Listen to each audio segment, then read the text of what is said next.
Assalamualaikum warahmatullahi wabarakatuh. Perkenalkan, nama saya Sipa Nur Ahmad dari kelas 11 IPS 2. Di sini saya akan menjelaskan tentang Perjanjian Linggarjati.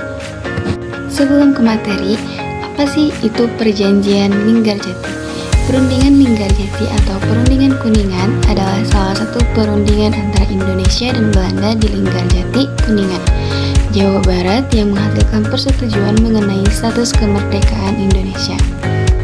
Untuk latar belakangnya sendiri, Perjanjian Linggarjati adalah adanya ketidaksepakatan antara Indonesia dan Belanda mengenai status kemerdekaan Indonesia setelah Jepang menyerah kepada Sekutu pada tanggal 15 Agustus 1945. Indonesia menyatakan kemerdekaannya 2 hari kemudian. Namun, Belanda tidak mengakui kemerdekaan Indonesia dan berusaha untuk mengembalikan kekuasaannya di Indonesia dengan bantuan NICA atau Netherlands Indies Civil Administration yang membonceng pasukan Sekutu masuk ke Indonesia. Lalu, apa sih isi Perjanjian Linggarjati? Yang pertama, Belanda mengakui secara de facto kemerdekaan Republik Indonesia yang meliputi Jawa, Madura, dan Sumatera. Lalu yang kedua, Indonesia dan Belanda sepakat untuk membentuk sebuah negara federal yang bernama Republik Indonesia Serikat atau RIS yang terdiri dari Republik Indonesia dan negara-negara bagian lainnya di wilayah bekas Hindia Belanda. Lalu yang ketiga, RIS dan Uni Belanda Indonesia akan bekerja sama dalam bidang pertahanan, ekonomi, keuangan, dan kebudayaan. RIS akan melakukan Lalu yang ketiga, RIS akan melakukan konstitusi sendiri yang akan disusun oleh sebuah konstituante yang terdiri dari wakil-wakil dari semua negara bagian. Lalu yang terakhir, perundingan lebih lanjut akan dilakukan untuk membentuk batas-batas wilayah status Irian Barat dan nasib warga negara Belanda di Indonesia.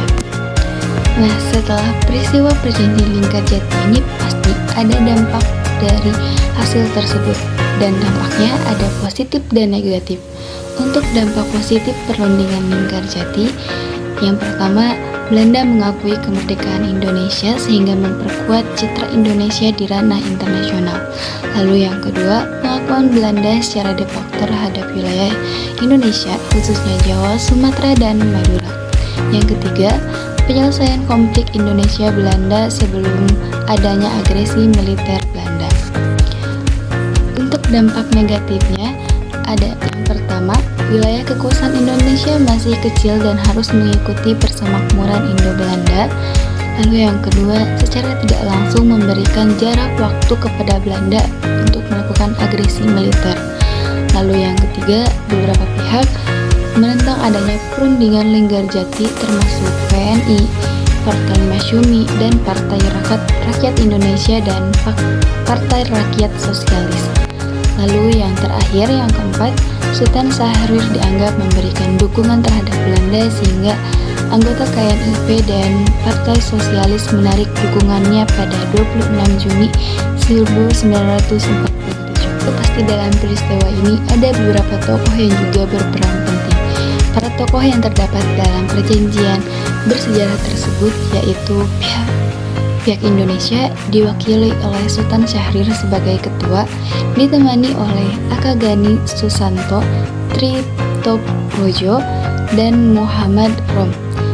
Lalu pihak Belanda diwakili oleh Wim Scheepsmerhorn sebagai ketua dan ditemani oleh Max van Vol, Haji van Mook, serta F. de Boer.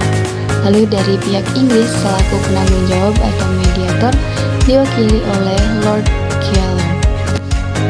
Nah, mungkin itu adalah penjelasan singkat tentang peristiwa Perjanjian Linggarjati.